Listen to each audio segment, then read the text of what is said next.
जय हिंद।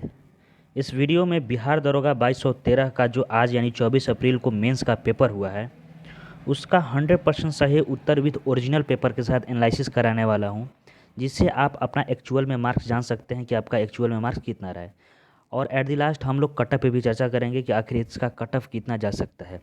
तो चलिए बिना कोई वक्त गवाए इस वीडियो को शुरू करते हैं। आप लोग इस वीडियो को शुरू से लेकर अंत तक देखिएगा, सभी प्रश्न का मैं उत्तर इसमें बताया हूँ और 100% सही उत्तर के साथ, ठीक ना। और वीडियो शुरू करने से पहले आपसे रिक्वेस्ट आता है कि प्लीज़ अभी तक आपने चैनल को सब्सक्राइब नहीं किया है तो प्लीज़ सपोर्ट कीजिए, खुद सब्सक्राइब कीजिए और अपने दोस्तों में भी इस वीडियो को शेयर कीजिए। तो चलिए सबसे पहला प्रश्न है कि सूर्यास्त एवं सूर्योदय के समय जो सूर्य का आभासी चपटापन होता है वो किसके कारण होता है। तो इस प्रश्न का राइट आंसर हो जाएगा आपका रिफ्रैक्शन यानी अपवर्तन के कारण होता है। ठीक, आगे बढ़ते हैं। अगला प्रश्न है यानी दूसरा प्रश्न है कि प्रथम विश्व युद्ध के दौरान कौन सा देश है जो 1915 में ब्रिटेन के खिलाफ केंद्रीय बलों में शामिल हुआ था। केंद्रीय बलों में यानी सेंट्रल पावर्स में 1915 में कौन शामिल हो गया था, तो वो होता जर्मनी, ठीक ना, जर्मनी। आगे बात करते हैं। अगला है टिहरी जो डैम है वो किन दो नदियों के संगम पर स्थित है। तो इस प्रश्न का राइट आंसर हो जाएगा ऑप्शन नंबर ए यानी भागीरथी और भिलंगना या भिलगंगा भी उसको बोलते हैं। तो भागीरथी और भिलंगना नदियों के जो वो क्या बोलते हैं उसको कॉन्फ्लुएंस पर ये सिचुएटेड है। अगला बात करते हैं नेक्स्ट प्रश्न, जिसमें पूछा है कि किसी अर्धचालक का ताप बढ़ाने पर उसकी प्रतिरोधकता पर क्या प्रभाव पड़ता है। तो यदि किसी भी सेमीकंडक्टर में यदि उसका ताप बढ़ाएंगे यानी टेम्परेचर को इंक्रीज करेंगे तो उसका जो प्रतिरोधकता होता है वो घटता है यानी डिक्रीज होता है। और वही आपका चालकता पूछता है तो वो चालकता बढ़ता है, लेकिन प्रश्न में आपका प्रतिरोधकता पूछता है तो वो डिक्रीज होता है यानी घटता है। तो इसका right answer option number B वो हो जाएगा, बी हो जाएगा, ठीक ना। मैं सिर्फ प्रश्न पढ़ रहा हूँ, उसका डायरेक्ट आंसर दे रहा हूँ और आपको सिर्फ उसी से मतलब भी होना चाहिए। ठीक, चलिए बात करते हैं अगला प्रश्न। तो देखिए अगला प्रश्न आपका रीजनिंग है। तो रीजनिंग में ये बहुत ही ईजी है, ये आप +3 और -2 यही चीज़ किया है, ठीक ना। +3 -2 +3 -2। तो उसी प्रकार मास्टर का यदि बात किया जाए तो मास्टर को कैसे लिखेंगे, तो इसका option number D right answer हो जाएगा। ठीक, अगला प्रश्न है छठवां। तो छठवां को यदि आप सोल्व करेंगे तो इसका राइट आंसर हो जाएगा ऑप्शन नंबर डी 36, इसका उत्तर हो जाएगा, ठीक ना। इसमें जिन्होंने ये 24 मारा है ये गलत है, इसका राइट आंसर 36 हो जाएगा।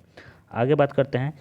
अगला प्रश्न है कि निम्नलिखित में सबसे छोटी संख्या कौन सी है। तो सबसे छोटी संख्या इसमें ऑप्शन नंबर ए हो जाएगा, ठीक ना। ये 0.66 के अंतर्गत आएगा, बाकी सब 0.6 से ज़्यादा है यानी 0.7 कोई 0.8 आएगा, इसका तो मान 0.8 आएगा। ठीक, चलिए आगे बात करते हैं। अगला प्रश्न है कि 1799 में जब टीपू सुल्तान की मृत्यु हो जाती है फोर्थ एंग्लो मैसूर युद्ध के बाद, तो उस समय उसके बाद कौन सा राजा बनता है, तो वो कृष्ण राजा थर्ड बनते हैं। ठीक, इसका राइट आंसर हो जाएगा ऑप्शन नंबर सी। अगला प्रश्न है कि क्वार्ट्ज का रासायनिक नाम क्या है। तो क्वार्ट्ज का रासायनिक नाम आपका सिलिकॉन ऑक्साइड होता है, जो कि आपको ऑप्शन में नहीं है। तो उसको हम लोग सोडियम सिलिकेट भी बोलते हैं, यानी ऑप्शन नंबर ए नौवा के आंसर हो जाएगा option number A.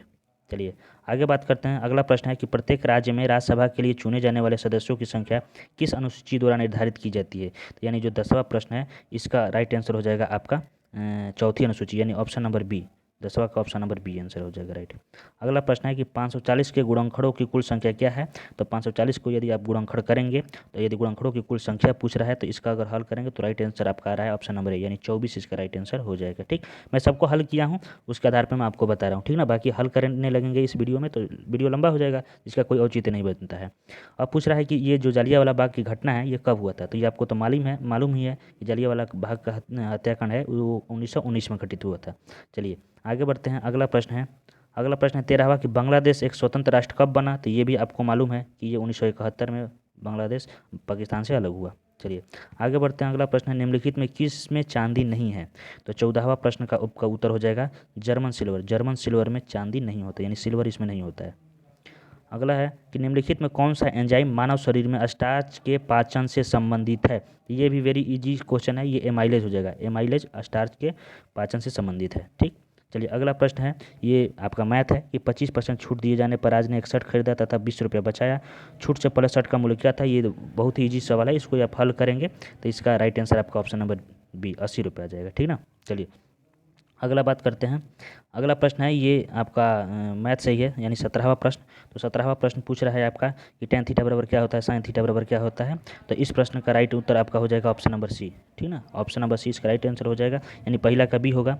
sin theta बराबर होता है P/H, कौन H होता है, ठीक। और वही अगर बात की जाए दूसरा का सी हो जाएगा। दूसरा का सी यानी जो सी का है cos थीटा, तो cos थीटा बराबर यही होता है B/H। तो बी हो जाएगा। ये थीटा के सामने वाला परपेंडिकुलर होता है और उसका नीचे वाला बेस होता है, ठीक।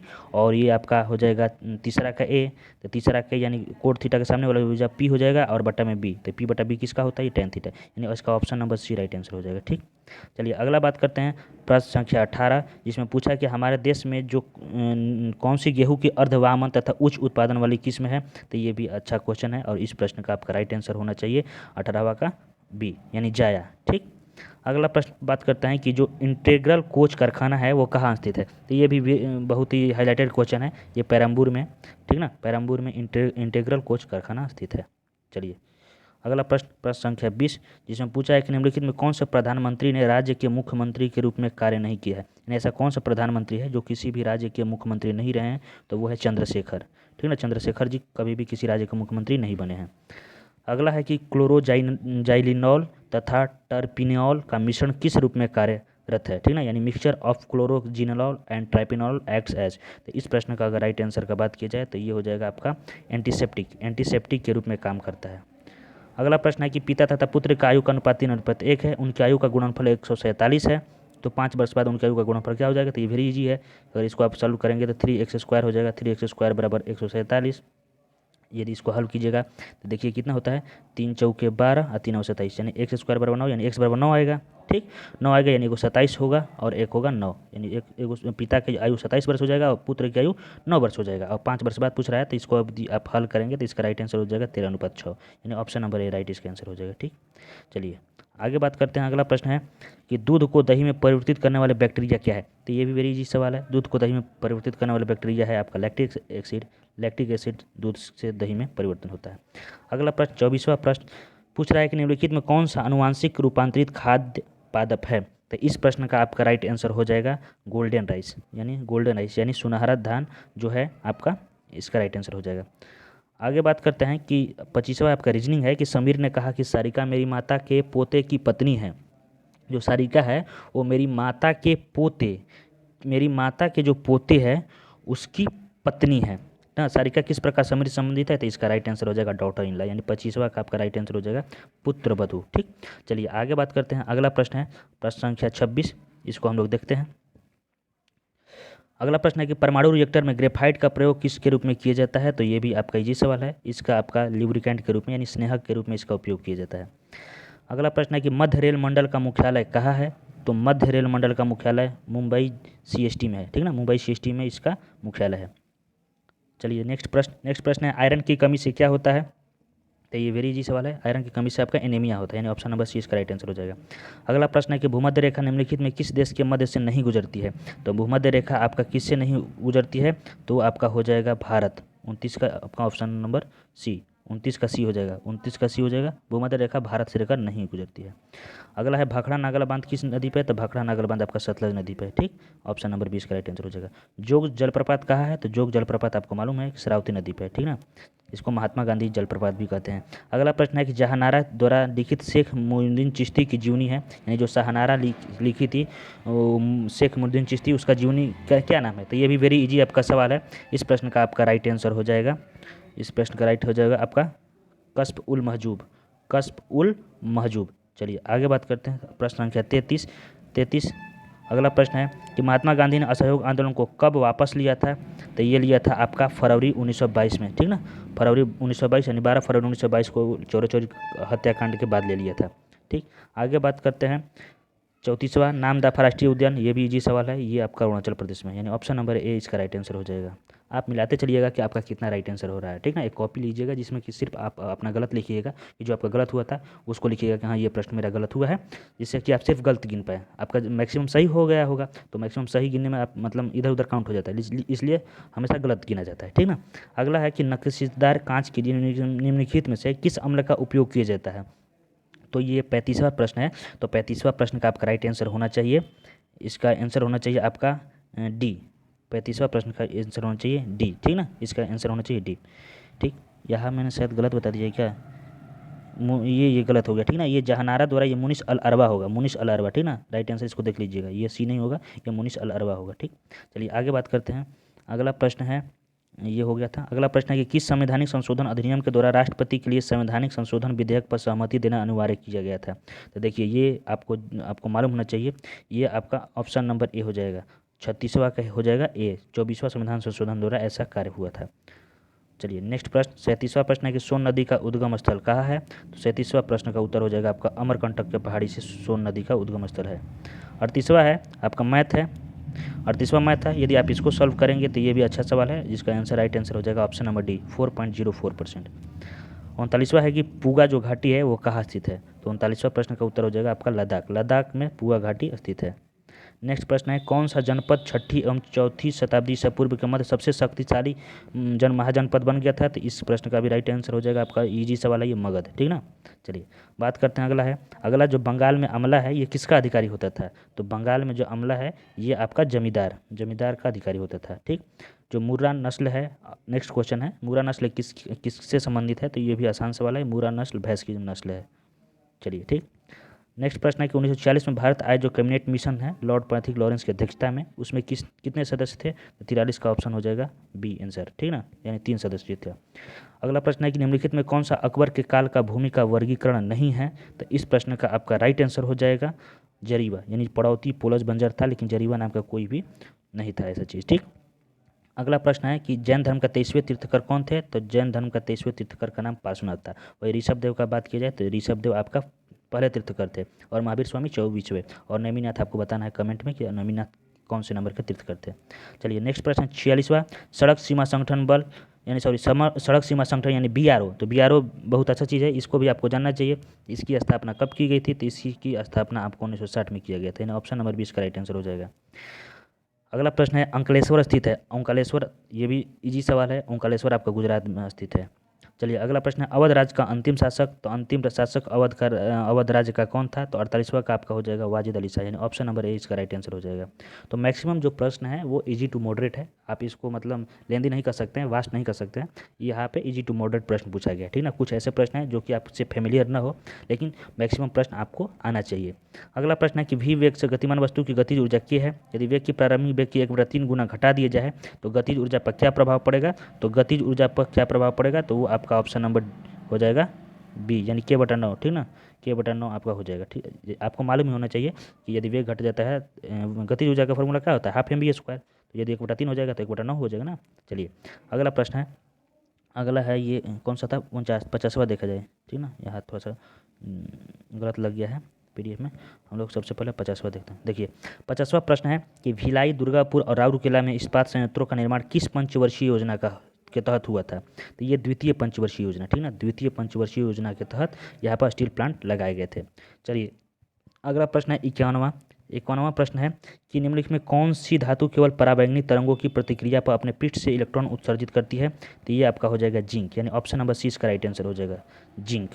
अगला प्रश्न है कि एक वाहन P बिंदु से 10 किलोमीटर उत्तर दिशा में दौड़ता है, दाई ओर मुड़कर 15 किलोमीटर दौड़ता है, जब पुनः दाई ओर मुड़कर 10 किलोमीटर दौड़ता है, बिंदु Q पर पहुंचता है, दूसरा मोड़ लेने के बाद वाहन किस दिशा में दौड़ेगा?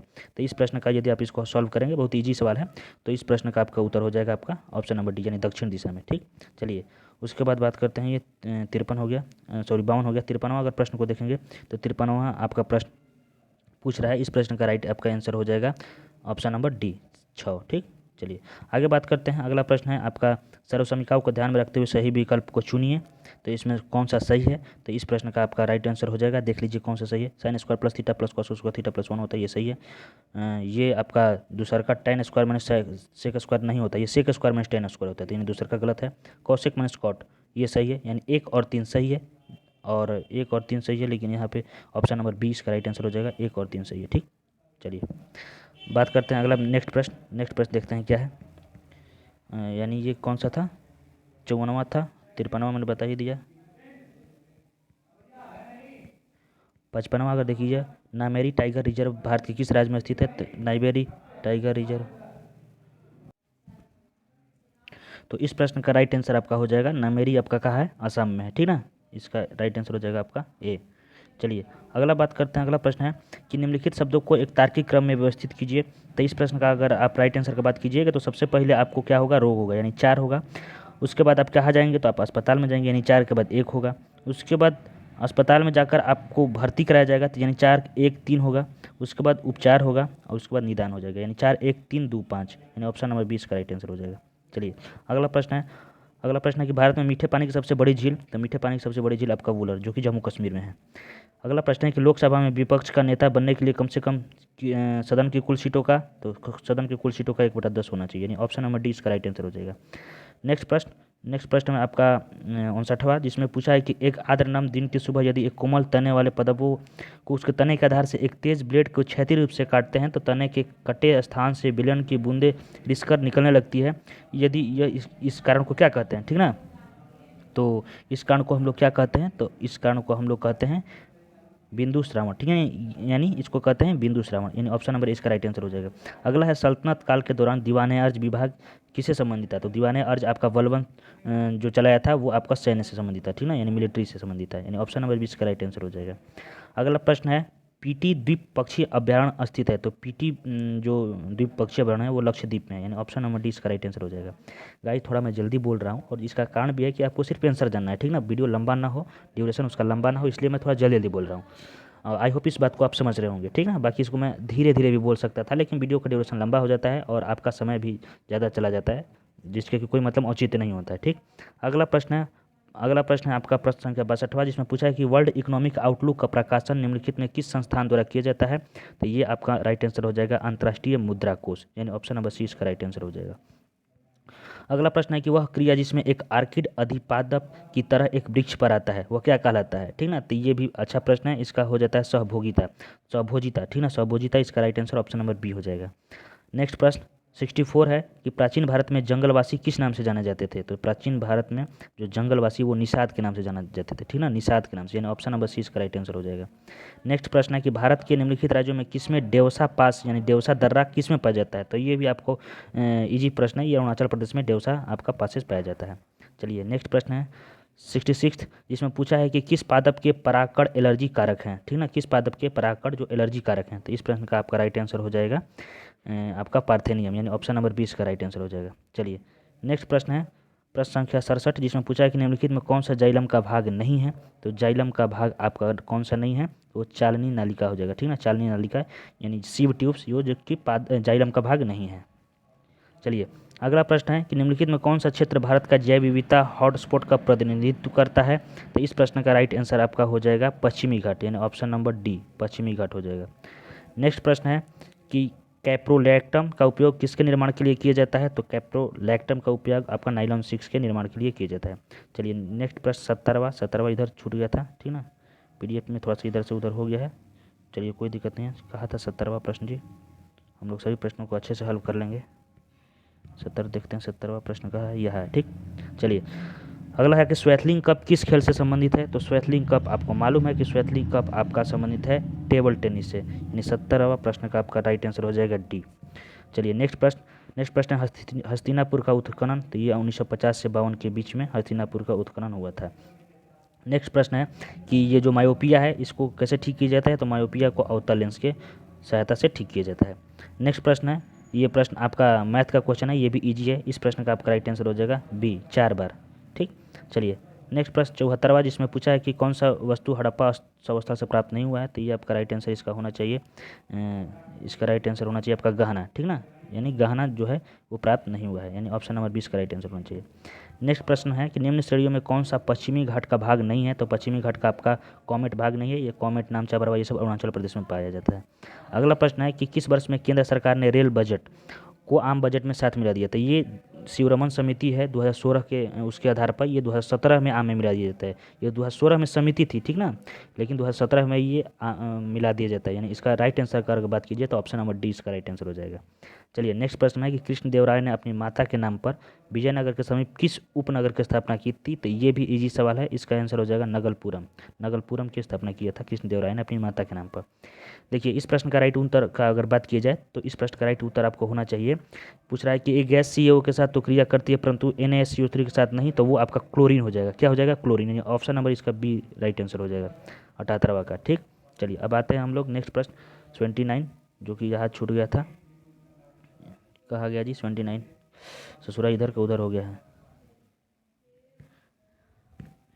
एक सेकंड गाइस, ठीक।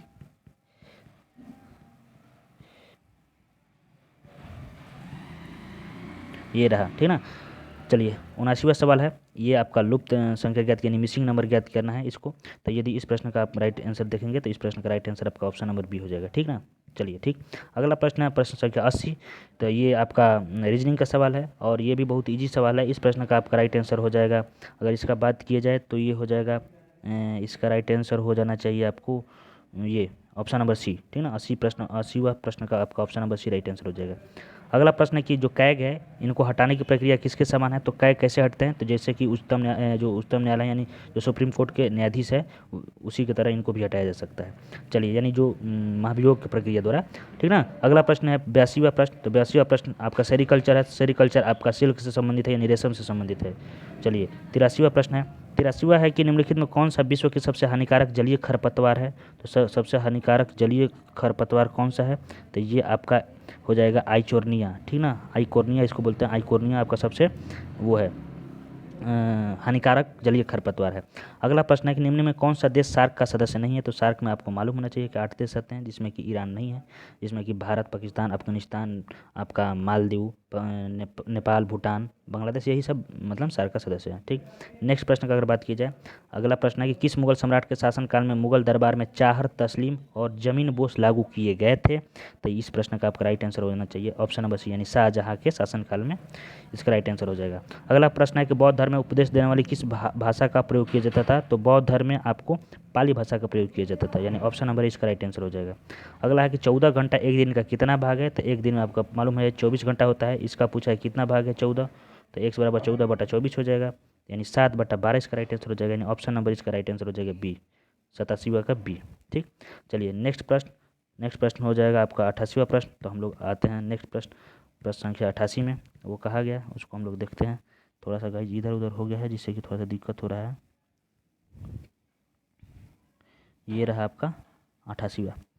देखिए अनुचुंबक पदार्थ क्या कहलाता है। तो अनुचुंबकीय पदार्थ क्या कहलाता है, तो ये आपका चुंबक की ओर क्षीण बल द्वारा आकर्षित होते हैं। जो अनुचुंबकीय पदार्थ होते हैं ये चुंबक की ओर क्षीण बल द्वारा आकर्षित होते हैं, यानी ऑप्शन नंबर डी इसका राइट आंसर हो जाएगा।